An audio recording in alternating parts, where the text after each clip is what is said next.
So today I'm going to be splitting my native beehives. Going to run through on how to do it. I also have my niece and nephew here to help me. It's going to be a bit of fun, and we'll show you how it's done.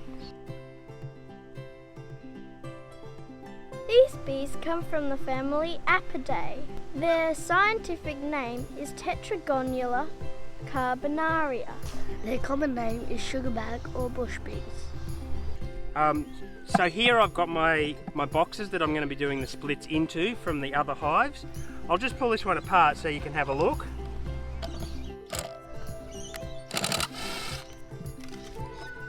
So we've got the lid, and then we've got the middle box. So that's what we're going to be splitting. This here will go onto the other box, and that box will stay. We've got a few ants that have hidden in there. We do not want those in these hives because they will eat the honey from the natives, and they'll eventually kill the hive, and the hive will die out. I have here some wire straps that I've made up. Last time I didn't do this. These are to go around the boxes to pull them a bit tighter and clamp them down to stop things like those little ants getting in. I've got my knife ready to go.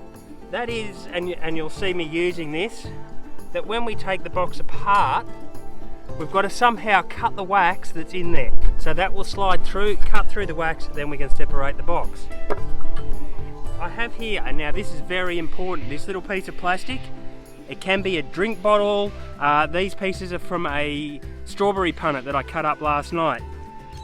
They're going to be on a little piece of sticky tape, just like this.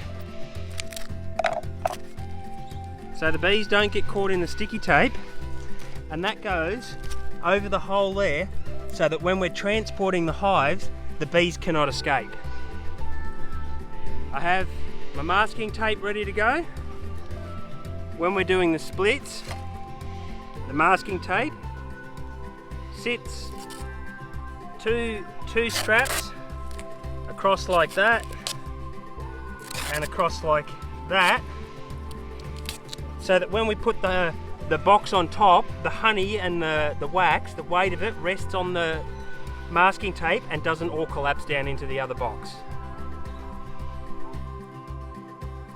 I have them sitting on a star picket and a post, and they just slide off easily like this. I should have actually blocked it up before I brought it out, but you know how things go sometimes.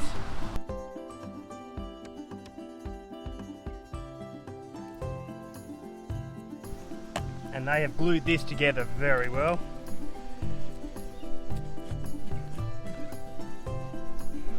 There's some coming out there now.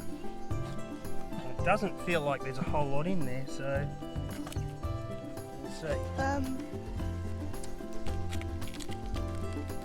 Oh yep, it's full. And we put that one straight on top here, and then you can see here, you can see all the little bees flying out. You can see that it's a lot different to a European hive or your normal honeybee hive. The brood spirals, and on the outside here is your honey sacs and your pollen where they put all of their food. It works a lot differently to a normal honeybee hive. Let's get these little guys all back together so that they can start making more honey.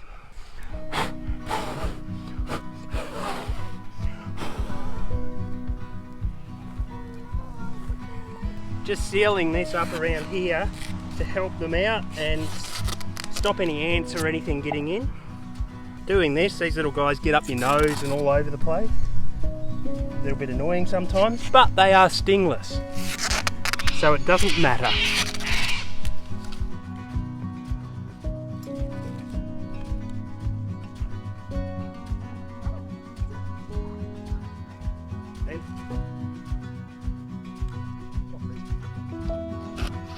Now this is very important. This box here, with the opening that they're used to seeing, the visual one, that's the one that you move to the new location. This one here, the new bottom box, and the old top box, that's the one that you hang back here where it is, because they'll fly back to a location where this hive was, and this one they'll fly back in the new location and see the visual opening. So we'll screw this one all up, and we'll put this one back up on the post.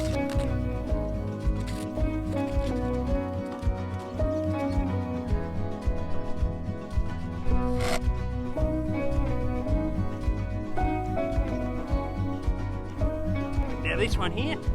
Remember, new hole, goes back over here. Now, my foam box, I've got it on some of them. It just gives them a little bit of extra protection from the heat. And there they are, ready to go. They're already coming back to the location, flying into the hive. That hive's ready to move.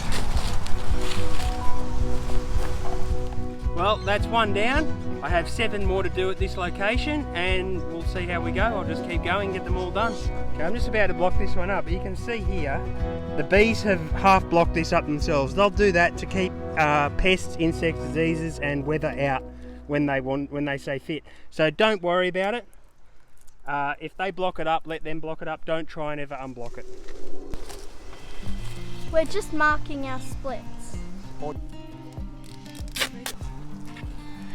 Oh, this one's heavy.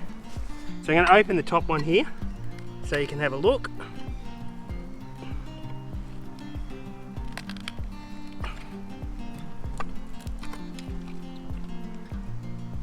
Ooh. Look at those honey pots. Where? And you can see that that is full of delicious honey. So I'm going to harvest a little bit of this. Just going to scoop it out. The bees will sort it out later.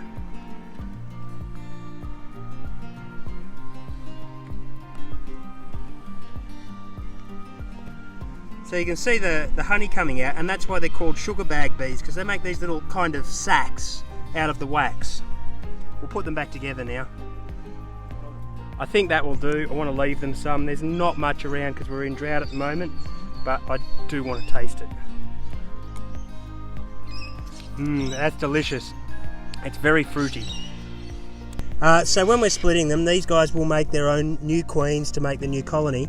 You can see just down there, that larger cell there, that's the queen cell. These other cells are the normal brood cells for the worker bees. Again, this is the honey. They are swimming in honey there, but they will clean themselves up and they will sort everything out and put it back the way they want it once we've done the split.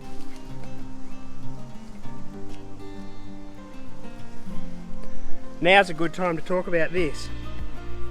Now the little black ants, they'll come up the pole, and they'll come in and they'll eat the honey out of the box. So this is just a bit of old towel, a couple of zip ties on there, and a bit of motor oil just poured on it, or cooking oil or any other oil. Just soaks in, it means the ants can't come up, and it protects the beehive.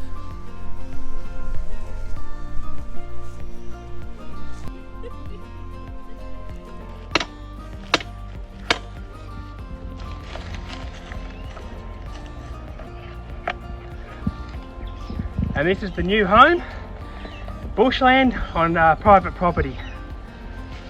You come around here, have a look. I'm going to let them out. You ready? Here we go. And they're out ready for their new home.